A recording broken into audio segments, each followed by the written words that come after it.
All right. Hey, Travis, how are you doing? Man, Reed, I am doing good. We miss you down here in Houston.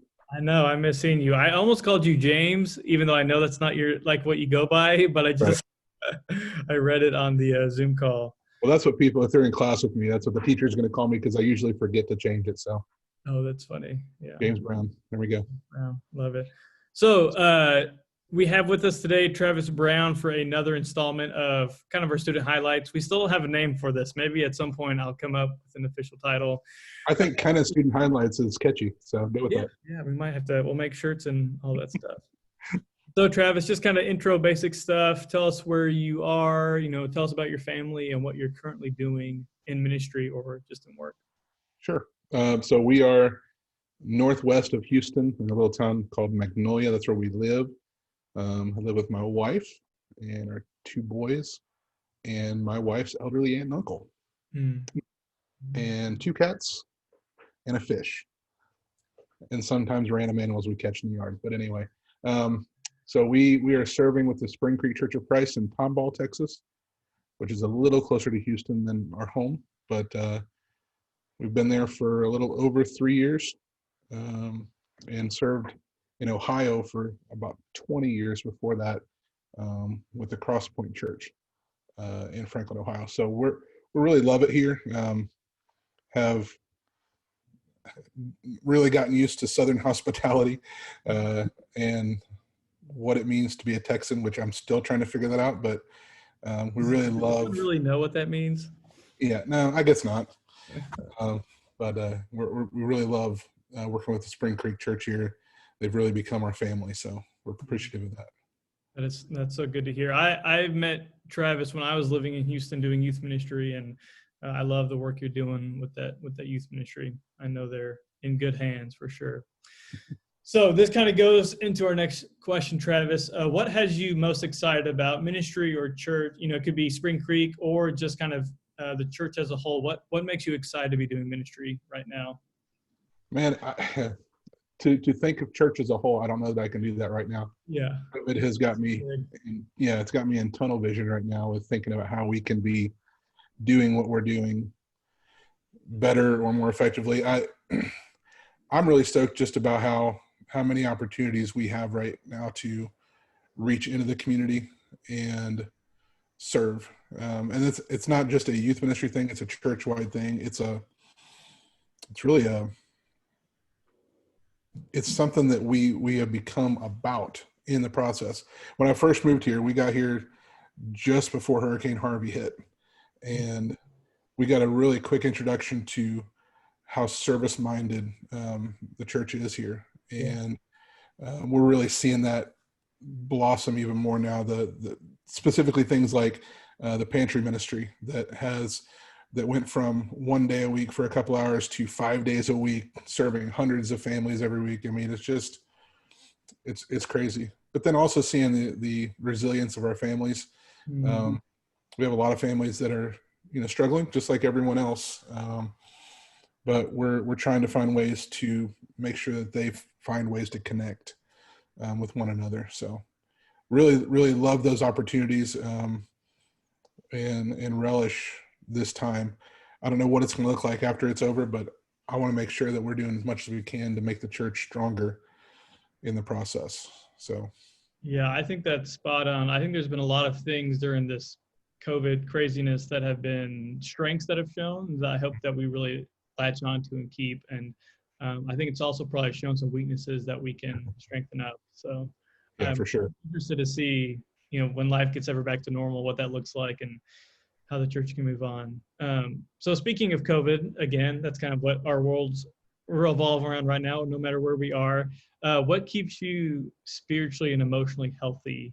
It could be practices, habits. What keeps you healthy right now? Well, I would say a couple things. Number one, um, shout out to Carlos Gupton. Big shout out. I- Yeah. yeah, I had just gotten done with one of his leadership classes. Had really kind of dove into understanding who I am and how I function as a leader, and for the first time reached out for help. And I actually am involved with a ministry coaching relationship right now with a guy here in Houston. And so that has really helped me tremendously, just to kind of get outside, like I said earlier about tunnel vision, to kind of get outside of my own head and to understand, what I need to be doing in the midst of everything that's going on. Number two, but probably more important at this point, is I realized early on I was going to need to establish some good habits, because if I didn't, I was just going to kind of sit and just it wasn't going to go well. And so I created a schedule and was like, okay, I'm going to get up at 6:30 every morning. And I sent a message out to our church and said, hey, look, I need to have good habits. I need to start the day well. So who wants to get online with me at 7:30? And we'll do a short devotional. We'll sing a couple songs together. We'll pray together. And we've been doing that for, I want to say 150 days straight now, 154 days straight right now, in the midst of COVID. That's amazing. And it has, I tell you what, there have been mornings where I did not want to get up. There have been mornings that it's like, man, I really want to sleep in. There have been mornings that I've been discouraged, and even though I was up, I didn't want to get on. And every time it's been something that has been positive. It's helped me to connect to people that I normally, as you can imagine, teenagers aren't getting up with me at 7:30 in the morning. Oh, really? They don't do that? Yeah, no, they don't do that. And so I'm finding myself connecting with parents in different ways. I'm finding myself connecting with some of our widows in a very unique and really healthy way. It's been awesome, and I'm really thankful for it. And they keep asking me, when are we going to stop doing this? And I said, well, as far as I'm concerned, never. So it's become a new habit that we've gotten accustomed to, but it's been really, really strengthening in this time. That is so good to hear. That's very challenging for myself. That's great. Kind of in a similar vein, when you think about trying to juggle classes, ministry, life, what are the hobbies that you are kind of passionate about that you make time for in between all of these things that you have going on? I haven't really, like, there's stuff that I used to do. I used to play a lot of card games, a game called Redemption. I used to be really heavily invested in that. I used to go golf. But a lot of that stuff requires like face-to-face interaction or to be out. And with our family situation, having 3 of our 6 family members being high risk right now, not getting out and doing much of that these days. So here's what I do. This is going to sound really exciting. I know you're all going to want to get involved on this, but I read. Like, I don't do that enough for school. But I find myself, being in a class and seeing all these other books on the edges that I would really love to dive into, but I don't have time. But when I find time in the between classes, I find myself reading. And then youth ministry, video games. I found that there's still a lot of my kids that are playing specific games, like, the games the kids are playing these days, like Fortnite and things like that. And I'm finding that I can do something that's kind of fun, that helps me unwind a little bit by playing games, but it also gives me an opportunity to hang out with students, and gives me an opportunity to meet some of their friends in kind of a low pressure, like, I'm not trying to evangelize you. I'm just trying to get to know your friends and, that kind of stuff. So that's been fun, and it's been something I can do indoors and not have to have face-to-face with anybody. So that's great. And, maybe someday you could get sponsored and be making loads of money. That's not going to happen. No. Unless someone's like, maybe Cabela's, because I'm really good at camping. So maybe they'd be like, Travis Camping brought to you by Cabela's. Hilarious. That's great. I'd love to hear, Travis, and I've heard this, but for people who will watch this eventually, kind of what's been your journey to HST, and what are you studying? And then maybe what are some hopes and dreams you have from being at HST? So it was 1978. No, I'm kidding. I'm not going to go that far back. That was the year I was born, consequently. I would say that our journey to HST started with our journey to Texas. Mm. We were in a place for 20 years. We were stable, comfortable. Things are going great. And most people go, okay, well, why did you leave? What was really going on? And in all reality, it's something I really have a hard time explaining. Um, but my wife and I both saw it when it happened and knew that there was a door that was opening to come to Houston. And so I'm just going to make a long story very short and say we stepped through the door and we came to Houston. And we found a congregation that was very much like the congregation in Ohio. So when we were in Ohio, they hired me when I had zero training. All I had was passion and time. And so they're like, you seem to like hanging with the kids. You seem to like the Bible. Can we send you to school? Sure. So I went to Cincinnati Christian and got a degree in Bible there. And so there was a church there that really loved and wanted to invest in me. When we came to Texas, we found the same exact thing. We found a church that loved us, wanted us to come and be successful. And when I expressed to them that I really, really missed being in the classroom, that I missed the kind of the stretching and the fine tuning and the sharpening that I found in the midst of coursework, that they said, okay, well, give us a number, tell us what it's going to cost. And are you going to be able to fit it into your schedule? Is your family going to be okay with it? They asked a lot of really good questions. Yeah. And ultimately they ended up giving me the opportunity to go back to school. And I'm very thankful for that. I'm very thankful for the relationships that I've been able to be a part of because of that. From professors to fellow students. It's just been a really, really good experience. I was one of those guys that went to the national youth thing that happens in Daytona and then Colorado and Daytona and other places randomly sometimes.